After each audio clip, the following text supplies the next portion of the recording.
बिस्मिल्लाहिर्रहमानिर्रहीम। अस्सलाम वालेकुम everyone. Ustani ji coaching centre की जानिब से 10 hour target paper biology 9th class का शेयर किया जा रहा है आप लोगों के साथ।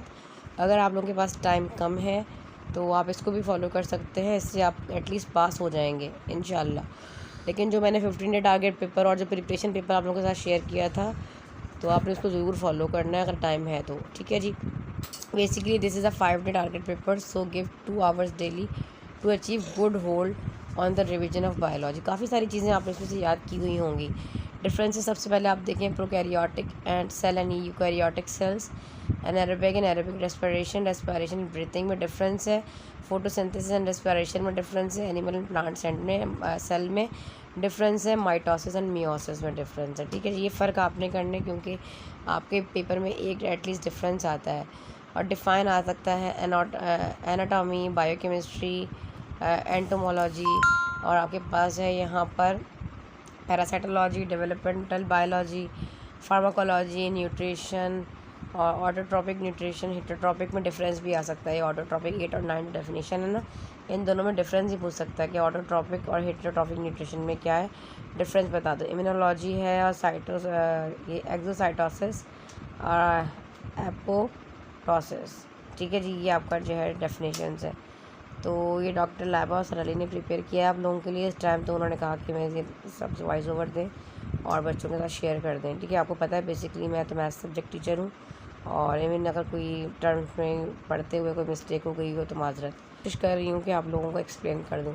लेवल डायग्राम में human digestive system, muscles, tissues, cell cycle, और आपके पास है वेलस ऑफ ह्यूमन और ट्रांसवर्स सेक्शन ऑफ फ्रूट। ये आपके पास इंपॉर्टेंट डायग्राम्स हैं, इनकी आप प्रैक्टिस कर लें। और describe the chemical process of energy transmission. जी बेटा, नाउ मूव करते हैं नेक्स्ट क्वेश्चन नंबर 5। ट्रांसपायरेशन क्या है? Explain mechanism of transpiration and factor with 5 significance of transpiration.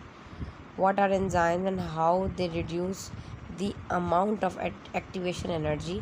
Right down the 3 uses of enzyme, also characteristics of enzymes, ठीक है जी। Question number 7 है name and define any 3 branches of biology. Question number 8 आपके पास है main organs बताने, found in reproductive system, respiratory system and excretory system. Write any 3 principles of binomial nomenclature. Write down the importance of anaerobic respiration, और ये aerobic भी पूछ सकता है। What are subcellular and acellular particles, अच्छा इसमें difference भी आ सकता है। What do you know about the reasoning and types of biological methods. अच्छा जी, क्वेश्चन नंबर 13 मूव करते हैं। Write 3 leading causes of death in Pakistan, ठीक है जी। Question number 14 draw neat and level diagram, अच्छा ये ऊपर भी मैंने दिया है, डबल हो गया। Question number 15 write are main components found in circulatory system in man.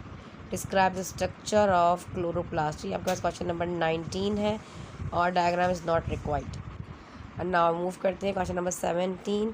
What are characteristics of chronic malnutrition and acute malnutrition। Point out any 3 special problems relate to malnutritions। अच्छा जी, आगे आ जाओ बेटे। Question number 18 describe any one of following blood disorders with the headings of symptoms and causes, ठीक है जी। Thalassaemia ज़्यादा important है इसमें, ठीक है जी। आगे आ जाओ, describe the fluid mosaic model of cell membrane.